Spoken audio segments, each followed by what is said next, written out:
Welcome to the Quantum Love Podcast. I'm your host, Kelsey Grant. In this show, we'll be exploring all things love, relational mastery, and the initiations that entails, and what the journey looks like and feels like when we open up and let love lead. Let's dive in. Welcome back to the Quantum Love Podcast, everybody. I'm your host, Kelsey Grant. And as you can probably hear in my voice still, I am recovering from a week-long cold.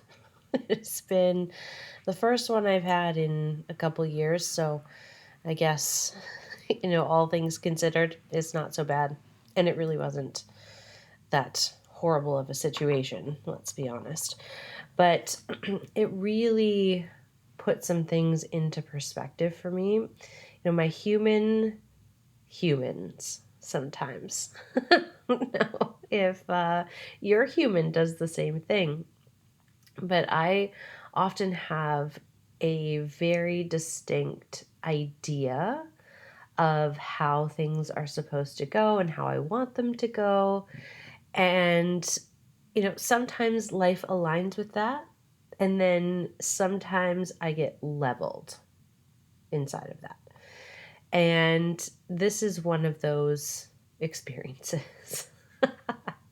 Because I was away for almost 3 weeks. And there's a lot of stuff that went on for me and my family. And, it was a lot of energy output and tending to some really important things that I'm not going to talk about today, but it was just a big energy vortex, in all of the best possible ways. Like, this wasn't a dramatic experience. This was a very nurturing, nourishing, healing generational wounds kind of business, which is so great. And I was coming back home for 10 days and then I'm headed back. So I'm like, okay, I'm going to get home. I've got 10 days. I'm going to crank out all this content and I've got all of these things that I want to do. I'm going to record all of these podcasts and do a bunch of work inside of my other containers. And I got home. The night I got home, I'm like, something's feeling a little funky in my chest. And as someone who has had lifelong asthma, like, I'm very, very sensitive to anything that happens in my chest. And then that's gone up a whole other level of sensitivity since I began doing a lot of embodiment work a couple years ago. And so I could feel like these subtle sensations in my body. I'm like, I can't be in resistance to reality here. I can't deny reality. Something is going on. And I know enough to not fight against that and to surrender and open up into it. And so that was the evening that I got home. And the next morning I woke up, I'm like, somebody's got a cold and that somebody is me. And so I'm like, okay, like a couple days, like the last time I was sick, I think it was like 3 days that I had this cold for. So that's generally about the time it lasts for me. I'm like, okay, 3 days and I'll, let myself rest. And then I will have the rest of the 7 days to crank out all my content, to do what I want to do. Like, me being me. And it has lasted, well, almost the entire time I've been back. I leave in 2 days. And I'm definitely feeling better. I just have a little bit of congestion left, but it didn't go the way that I planned. And that's what we're going to talk about today. We're going to talk about, when things don't go according to plan, who do you become? But also listening to the wisdom of your body. Because if we are wanting to up-level into the world and frequency of quantum love, So this is like the energetics of love of the highest order. And if you are tapped in to the frequency of love of the highest order, and then you're pulling that down and through and feeding all of your relational dynamics, everything that you're doing in life, you're feeding it through that frequency, life gets pretty freaking magical.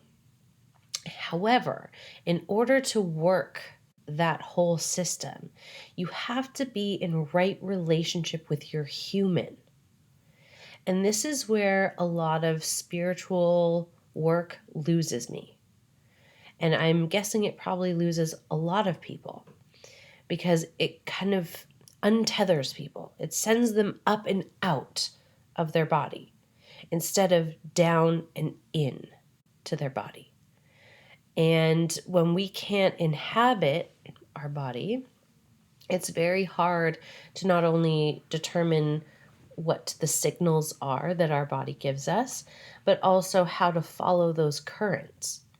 And so we end up not being able to either read our intuition or certainly not being able to trust it. And there's usually a lot of locked up sensation and emotion stored in the body. And when we have a lot of that material, not only does our body get more rigid, or we end up having a little bit more discomfort or pain in the body, which is not ideal. But we also, again, like it's like a layer between you and your intuition.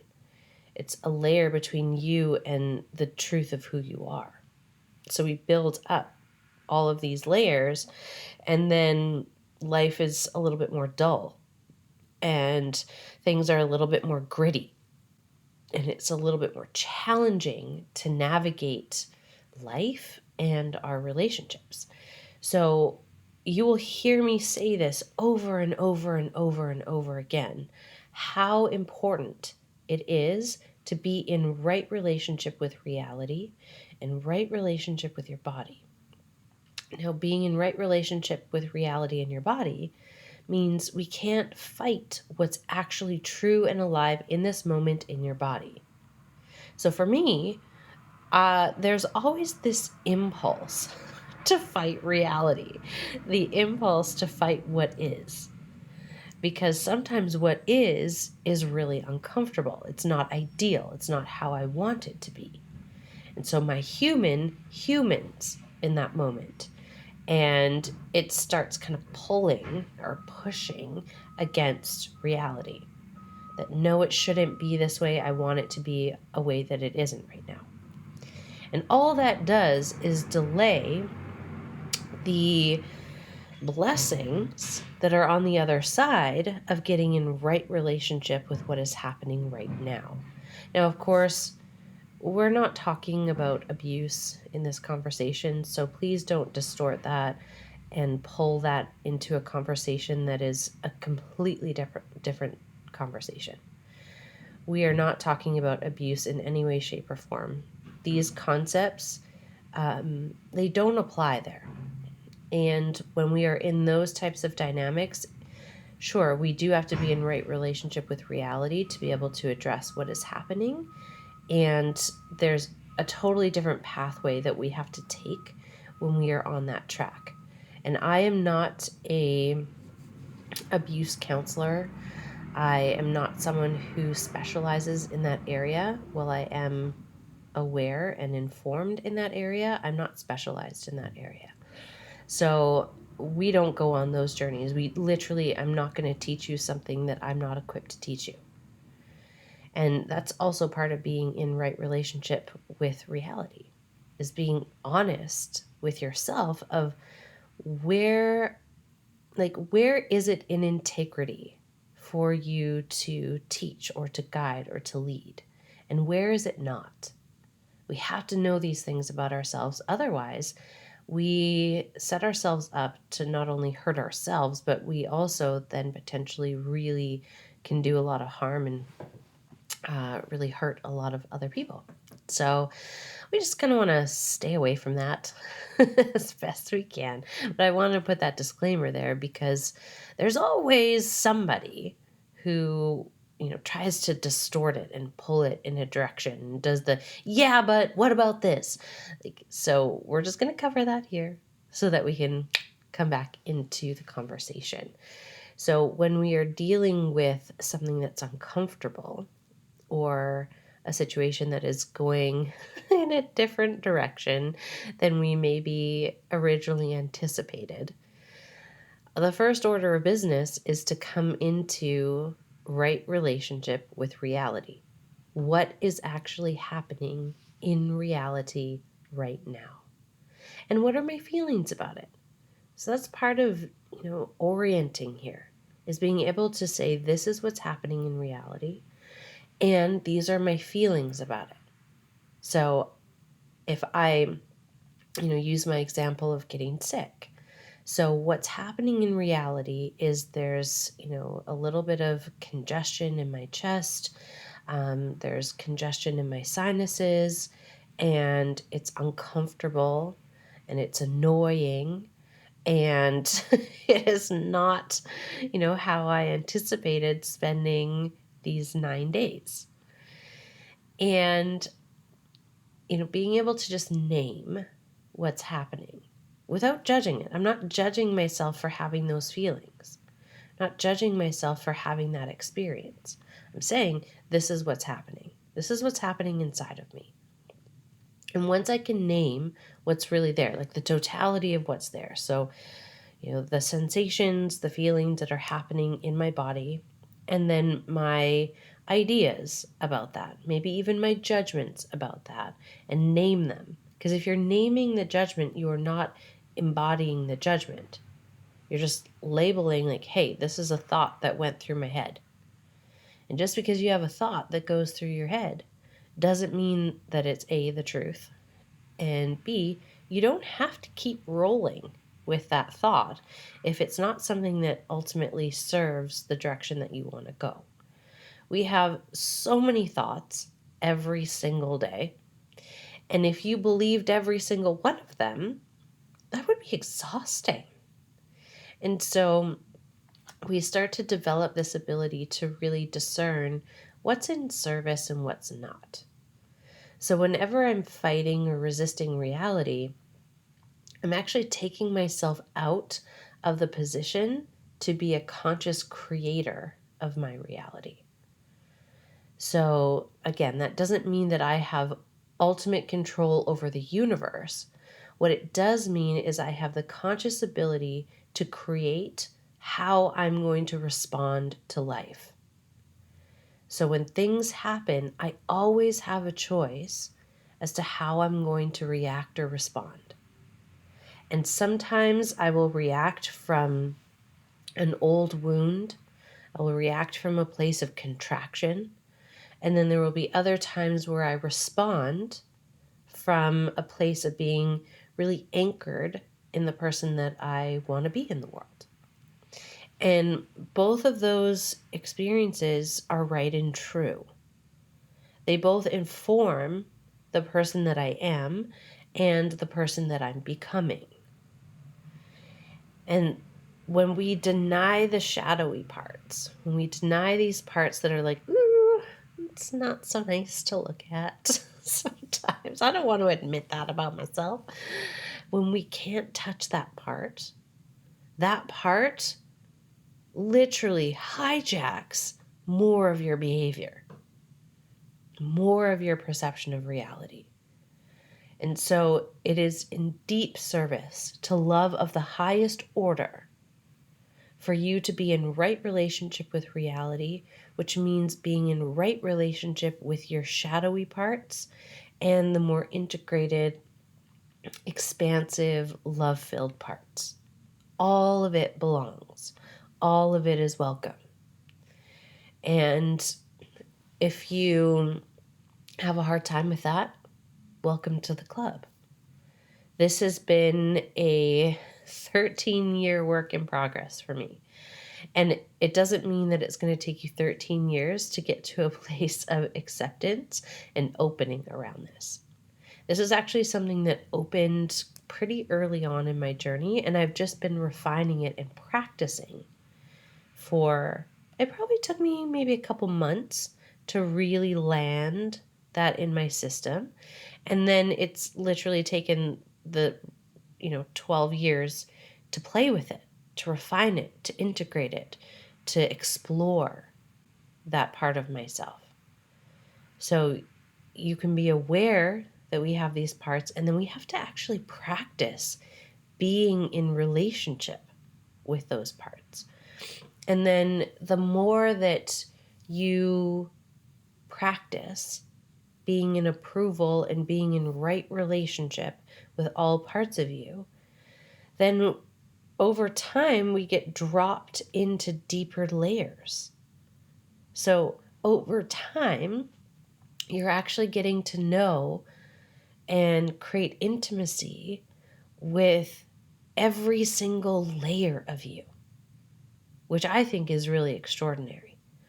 And I'm honestly really stoked to spend the rest of my life in this body, in this incarnation, exploring the layers of who I am. Like, what is in this vessel? What is in this mind? What is in this heart? Like, let me know it all. And the only way to know it all is to be willing to meet reality when it comes. That's the best way to know what's going on with you, is to pay attention to what's happening right now. Before I recorded this podcast today, I was doing meditation, and I started tracking last night just to see what would happen if when I felt the tickle in my throat that would normally lead to a cough and then sometimes agitates my lungs, and then I have to take my inhaler. Like, it's this whole thing, right? So I was like, I'm just going to do a little experiment with myself tonight. And I'm going to apply one of the foundational principles of nonlinear practice, which is the foundation of the embodiment work that I teach.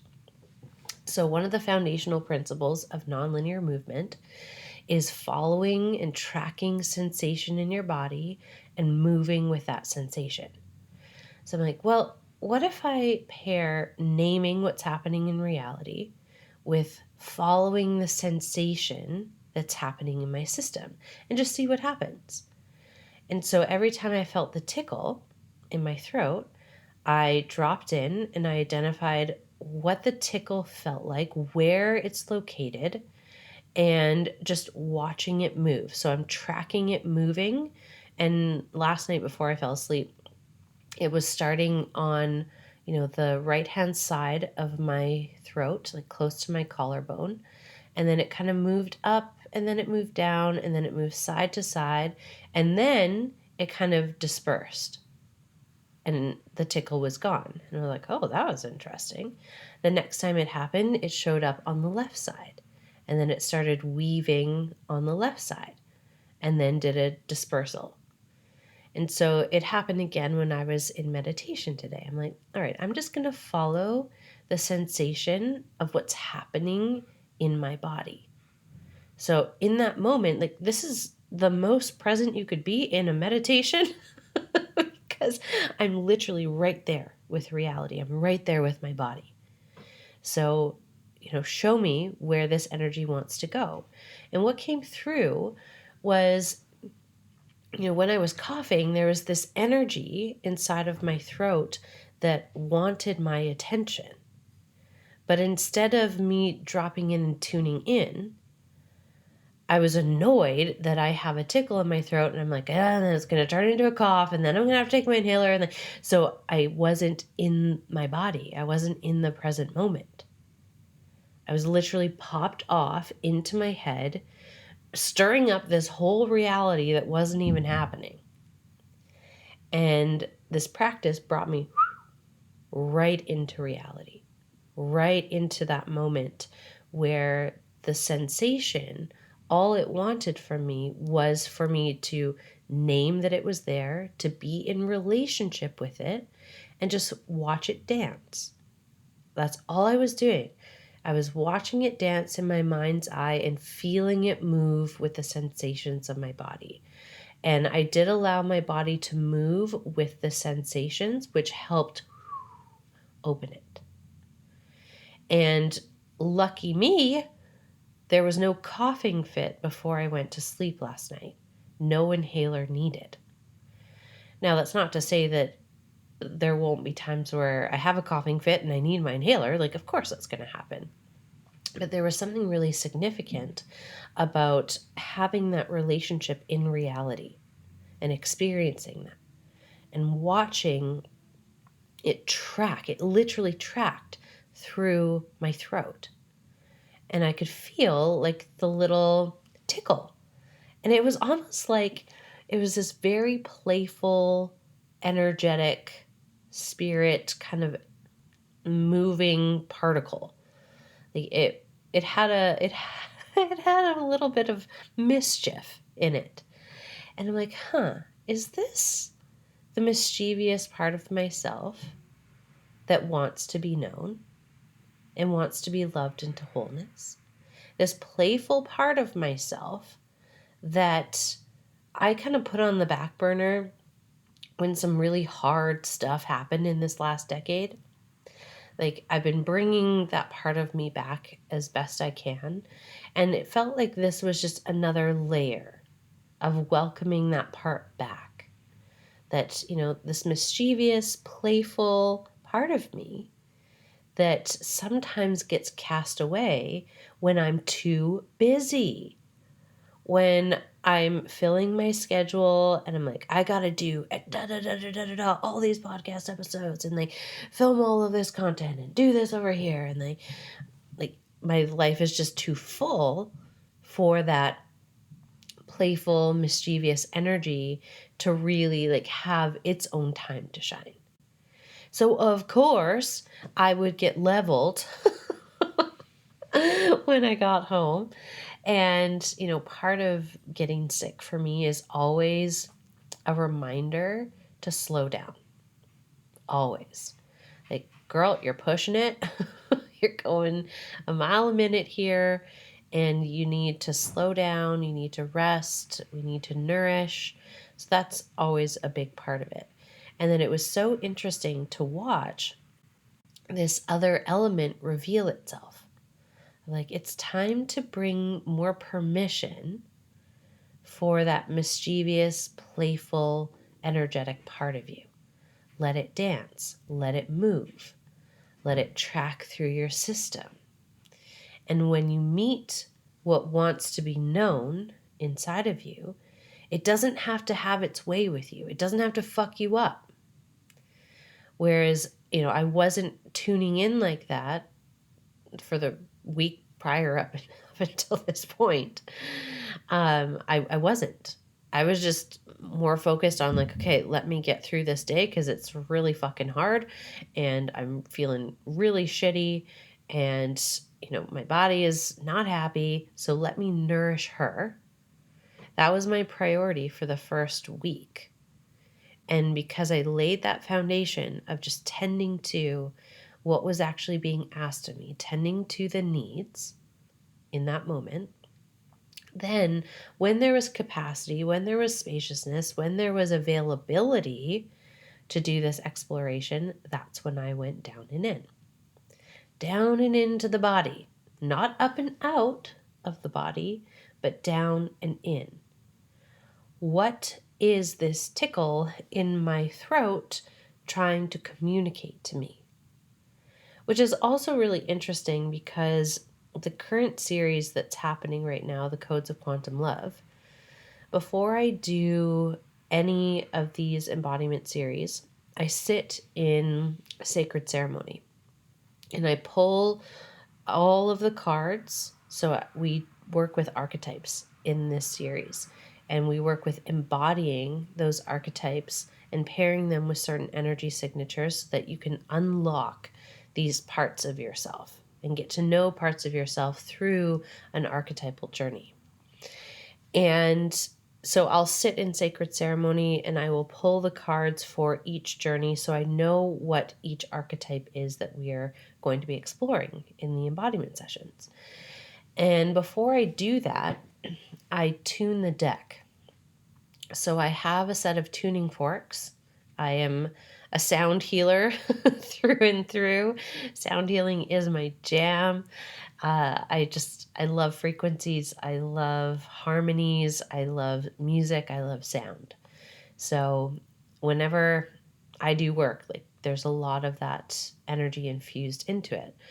So I will tune the deck with the frequencies of the container. So I look at, all right, where are we going in this 2-month container? And what are the things that I'm teaching? And what are the energetic frequencies that are attached to those parts? So what I'm going to teach.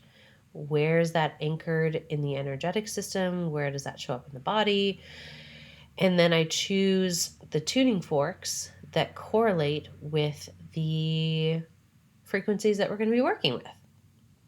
And then I tune the deck to those frequencies, and I tune my body.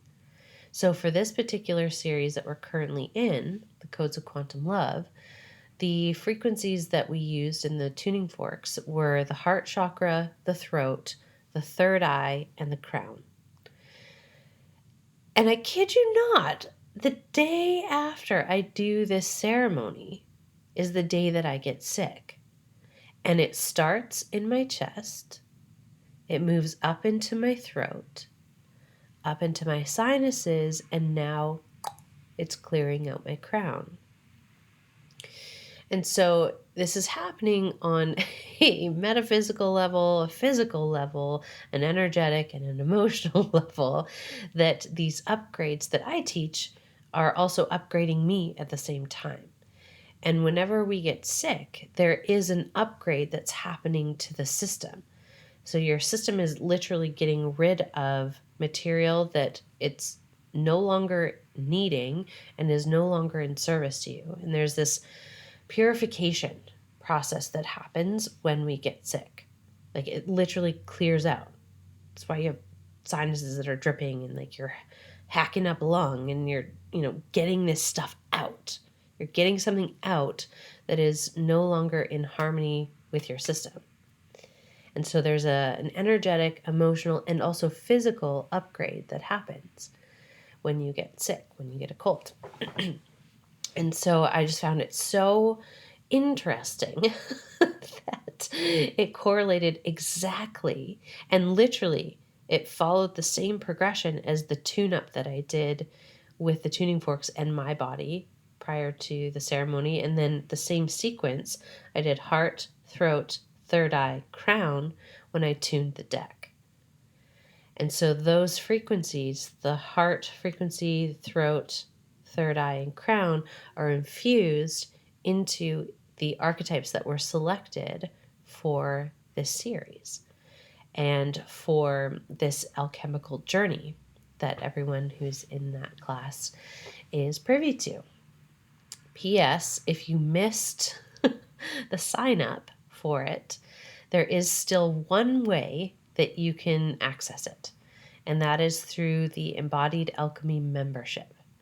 The membership gives you access to all past classes and all current classes that are happening throughout the term of your membership.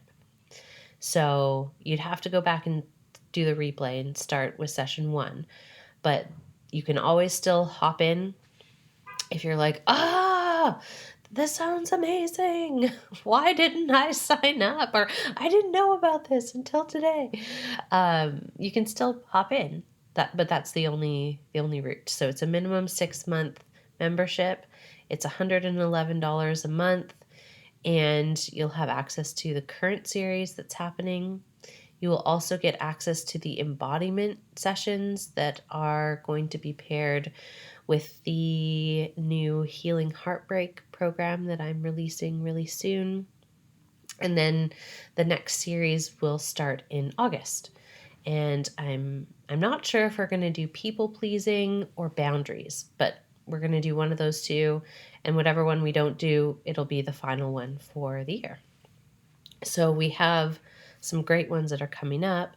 And if you're like, I want that quantum tune up, I want to be in the pocket of love of the highest order and bringing that down through, and you want to do the embodiment journey, then I will pop the link in the show notes for you to join the membership and get yourself in there. So, when we are working with those frequencies and we have these intentions to upgrade and infuse our life with these frequencies, anything that is incongruent with that frequency will have to be cleared first. So, there was clearly some clearing that needed to happen in my system as well. Obviously, I'm human just like all of you. I have clearing that has to happen. I have upgrades that happen. I have growth that happens all the time.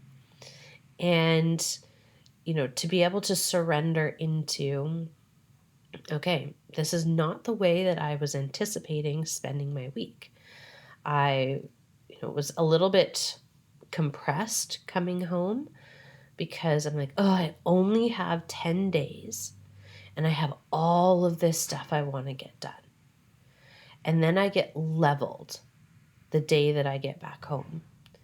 And I can't do any of it. Literally the only thing I had capacity to do was to teach the one class, the first session of Codes of Quantum Love. And, I was lucky that my voice held up because I had lost my voice the day before.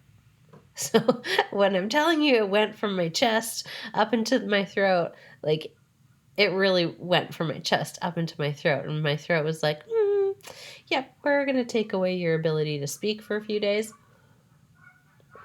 And we're going to do some cosmic upgrading here.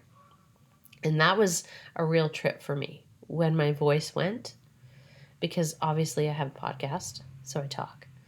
I teach, which requires me to be able to speak, and I sing.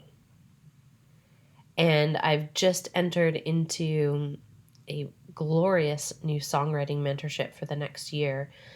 And I'm like, am I losing my voice right before this whole year starts? Yep, that's exactly what's happening. And so, when we have these new upgrades that we're doing and we're taking new action, there is a bit of time where our system has to acclimatize. Just like if you were to literally go to a very different climate than what you are used to, it will take a little bit of time for your body to get used to how that climate is compared to how you were conditioned. And so whenever we're upgrading relationally with our bodies, in any area of life, we're taking on something new, there will often be a time where this upgrade happens, where our body and our mind and our emotions and our energy is kind of doing the new acclimatization. So it's figuring out how to fit in this new frequency, how to fit in this new energetic threshold, because it's not used to operating there. So we have to go through this little phase of time where we're like, ooh, this is a little crunchy. This is not what I was expecting. Ah! And whether that's emotional, whether that's physical, like with me, sometimes it's energetic, there's going to be an upgrade. And so surrendering into that process allows you to access the nuggets of wisdom that are there. And we're going to talk about the wisdom of grief in an upcoming episode, because there's a lot of wisdom in that too. And when we go through these upgrades, it can sometimes surface grief, especially if grief is the thing that's been locked down and it's the area that you won't let yourself explore, which, welcome to the world. We don't do a great job with grief as a collective. So I've got that coming down the pipeline for you. And what's interesting is that, I had this idea that I needed every single day of my 10 days back home to get all of this stuff done. And even that was going to be tight. And then I get leveled.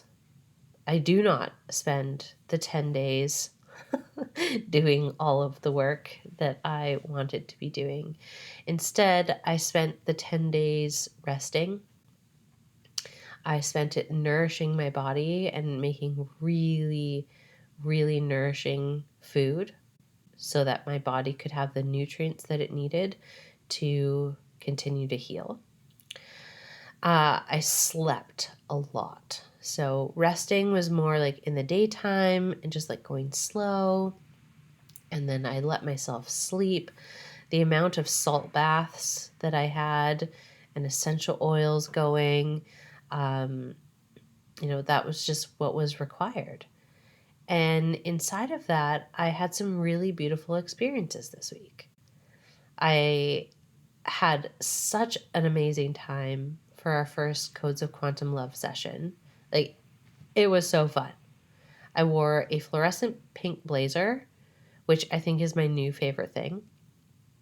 I always love fluorescent colors, and spring is the season, so I'm going to be bringing those out of the closet.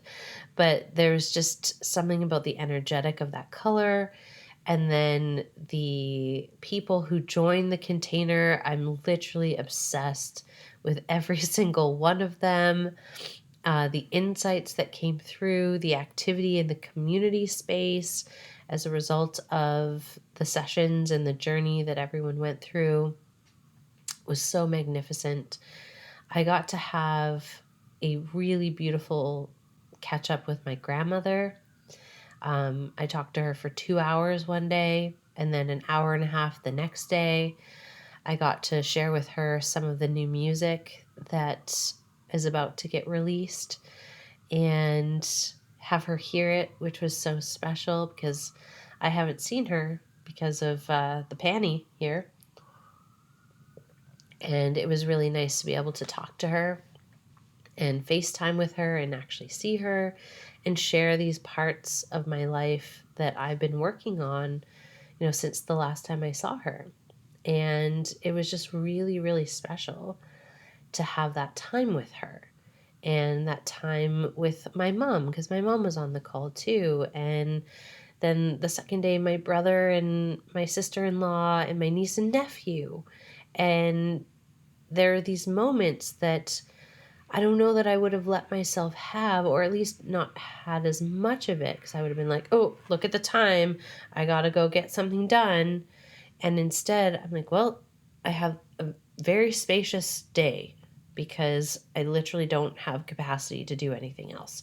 So yeah, let's talk. Let's be in connection and see what magic unwinds and unfolds from there.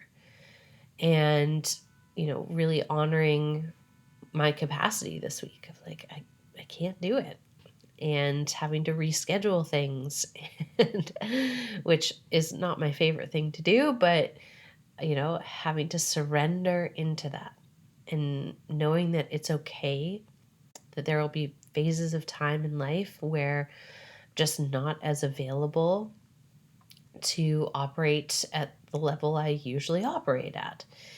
And having these experiences of connection that wouldn't have happened before because I would have been too busy.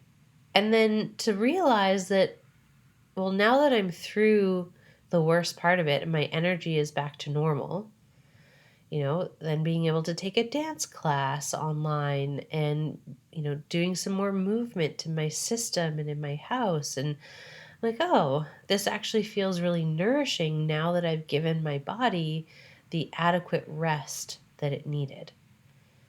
And I think that's a really important thing to keep reinforcing is when we force ourselves to do something that isn't in right relationship with reality, there's always going to be a blowback.